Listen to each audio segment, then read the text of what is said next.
the service of the law, this is how the order was set. These people are the true teachers, according to what is written. Verse 2, Elohim have not cast away his people, which he foreknew.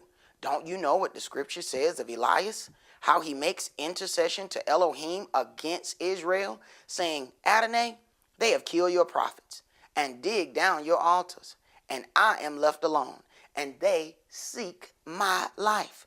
But what says the answer of Elohim unto him? I have reserved unto myself 7,000 men that have not bowed the knee to the image of Baal. 7,000 men is not a lot of men, but we see that there's always been a remnant of those who will truly follow the complete word that is written in this book. 7,000 was not a lot then, and it's sure not a lot now. But we see that we read all the time. It says that the path that leads to destruction is broad, and many there be that follow thereat. But the path that leads unto salvation, it is a narrow path, and few there be that follow thereat. Verse 5, even so then, at this present time, also there is a remnant according to the election of grace. And if by grace, then is it no more of works? Otherwise, grace is no more grace.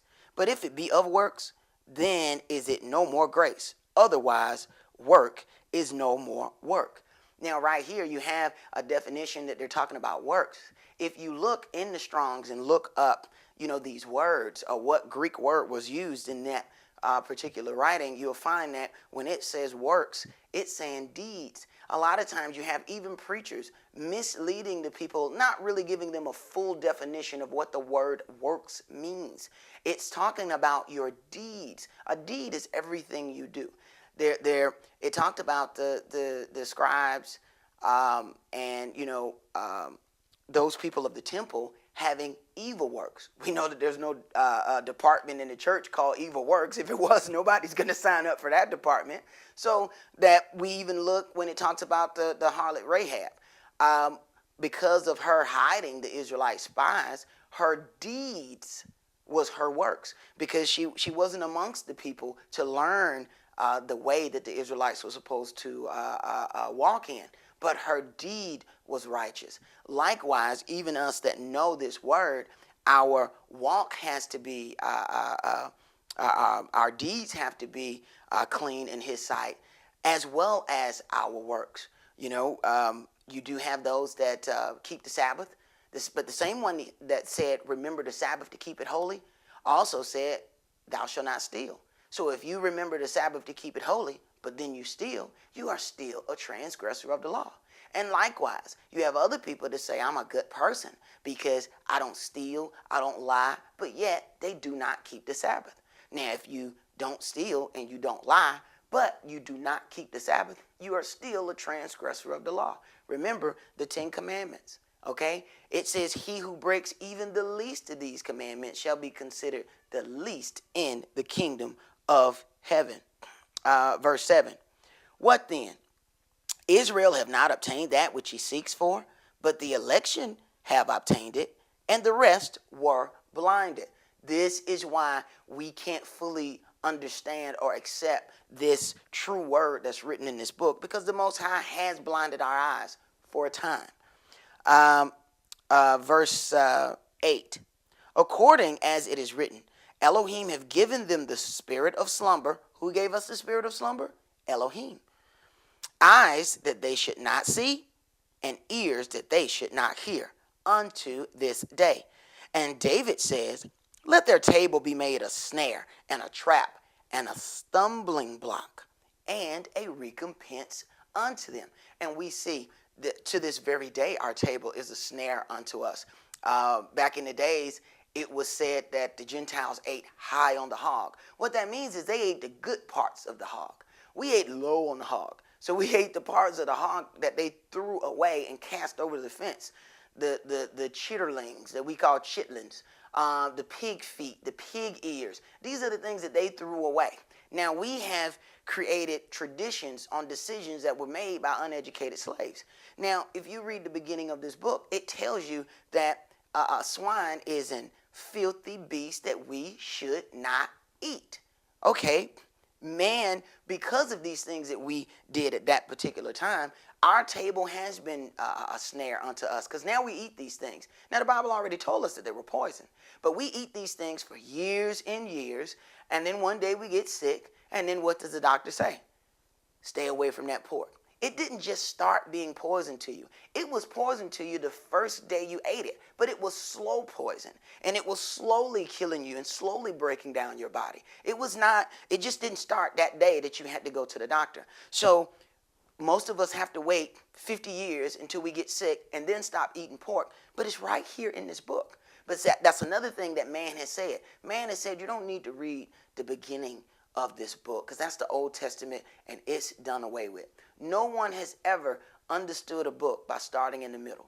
No one has ever understood a movie by starting in the middle.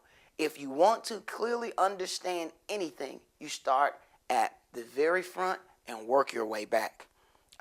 Verse 10, let their eyes be darkened, that they may not see, and bow down their back always. I say then, have they stumbled that they should fall? Elohim forbid. But rather, through their fall, salvation has come unto the Gentiles, for to provoke them to jealousy. See, these are the things that had to happen. There was an order of things. The Messiah, who most people call Jesus, but his true name is Yahshua, and we know that that's a common practice of the Gentiles to change the holy names. They didn't change a lot of things in the book. What they did was change the names of the major characters in the story. This is a normal practice for the heathen. If you read in Daniel, the book of Daniel, we read all the time about Shadrach, Meshach, and a bad Negro, as they always say. Okay, what are their real names? Those names are not their real names. Their real names are Hananiah, Azariah, and Mishael. All of those names glorify Yahweh.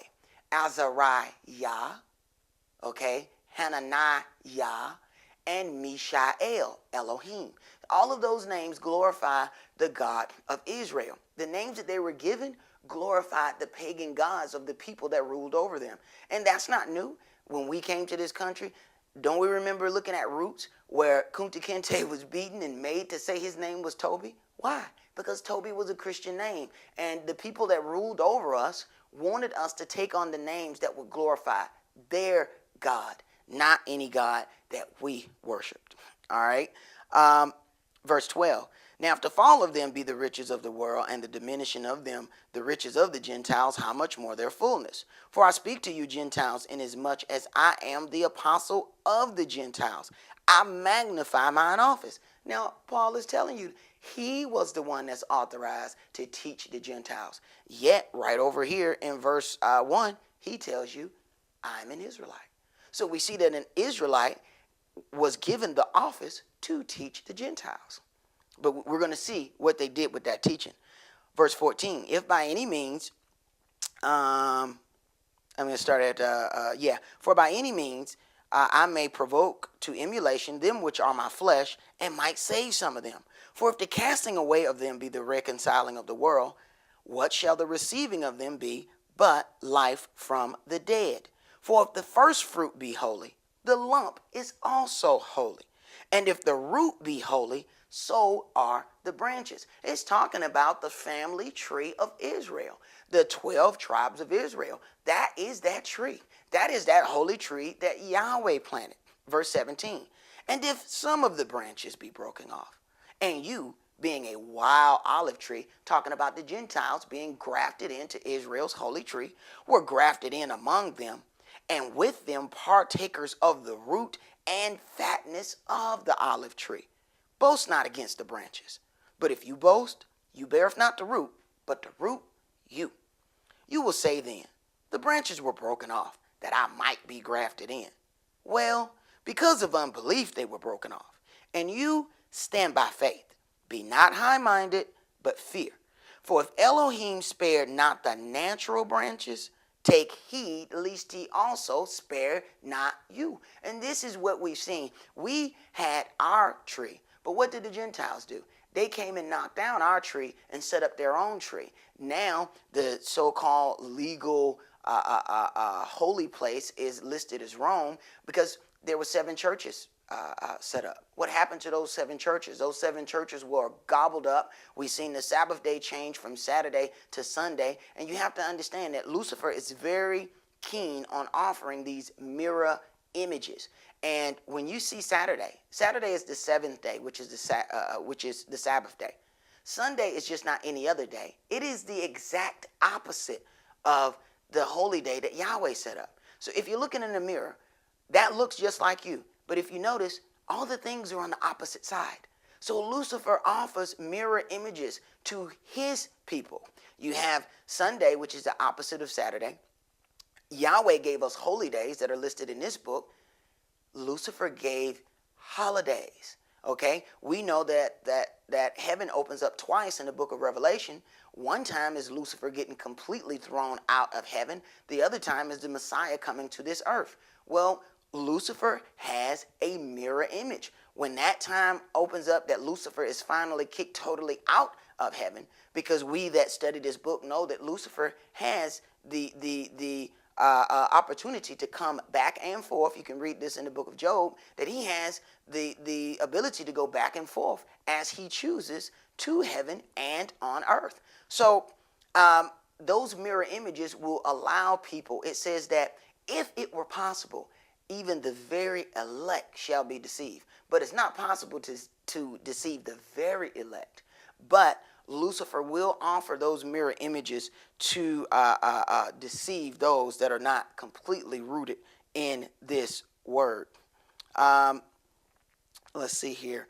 We're going to start in verse 22. Okay. Behold, therefore, the goodness and severity of Elohim. On them which fail, severity. But toward you, goodness, if you continue in his goodness. Otherwise, you also shall be cut off. And they also, if they abide not still in unbelief, shall be grafted in. For Elohim is able to graft them in again. Yahweh is able to graft Israel back into their own tree. This is Israel's family tree. He only cut off Israel for a time. And we're going to read right now what that time is about to be, or what that time was. Verse 23. And they also, if they abide not still in unbelief, shall be grafted in. For Elohim is able to graft them in again. For if you were cut out of the olive tree, which is wild by nature, and were grafted contrary to nature into a good olive tree, how much more shall these, which be the natural branches, natural Israel, be grafted into their own olive tree? Yahweh, he never desired that men should die in their sins. Yahweh has no pleasure in the death of the wicked, but that men would turn from their wicked ways and attain unto their salvation. So Yahweh doesn't deal with color the way we deal with color. Okay, he deals with flesh, but he deals with nations and with covenants. The entire book is based upon covenants, and all of those covenants were made with the children of Israel. And he does desire that the entire earth will be saved, but those things will be done decent and in order according to how it is written. Verse 25. For I would not, brethren, that you should be ignorant of this mystery, lest you should be wise in your own conceits, that blindness in part has happened to Israel until the fullness of the Gentiles be come in. And that was the 2,520 years that the Gentiles were given to rule this earth. And those times are about to end, and all of those things are meeting up with the fullness of the Gentiles, which was their time that they were given to rule, the return of the Messiah, and the true placement of Israel back in their land. These things are Israel's chance to be proven in battle. And if we stay steadfast in those things, we are almost there, children of Israel. Hold on. That looks like it's about our time for today. I want to thank you for tuning in to Entering the Veil. My name is Sak Israel, and Yahweh's will. I'll see you next time. Shalom.